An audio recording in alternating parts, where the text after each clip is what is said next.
ஒரு கிராம வீட்டின் பின்புறம் ஒரு மண்குடம் அமைதியாக கிடந்தது.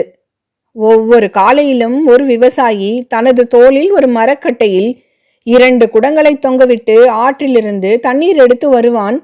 ஒரு குடம் சீரானது, மென்மையானது, அழகானது, எந்த குறையும் இல்லாதது. மற்றொரு குடத்தின் பக்கத்தில் ஒரு சிறிய பிளவு இருந்தது. வீடு திரும்பும் நேரத்தில் அது பாதி தண்ணீரையே வைத்திருக்கும். மீதி தண்ணீரை கீழே கொட்டிவிடும். பல ஆண்டுகள் அது அமைதியாக வெட்கத்தில் வாழ்ந்தது. ஒரு நாள் தாங்க முடியாமல் அது விவசாயியிடம் பேசத் தொடங்கியது. என்னை மன்னித்து விடுங்கள் என்று அது சொன்னது. என்னுடைய குறை காரணமாக உங்களுக்கு பாதி தண்ணீர் தான் கிடைக்கிறது. நான் தினமும் உங்களை ஏமாற்றுகிறேன். இதற்காக வெட்கப்படுகிறேன். விவசாயி மெதுவாக சிரித்தான். நாம் நடந்து வரும் பாதையை பாரு என்று காட்டினான். குடம் திரும்பி பார்த்தது.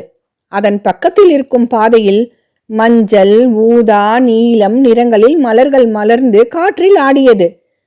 உன் பிளவை நான் தெரிந்தே இருந்தேன் என்றான் விவசாயி. அதனால் உன் பக்கத்தில் விதைகளை விதைத்தேன். நீ தினமும் அவற்றுக்கு தண்ணீர் ஊற்றிக்கொண்டே வந்தாய். உன் காரணமாகவே இந்த மலர்கள் மலர்ந்திருக்கின்றன.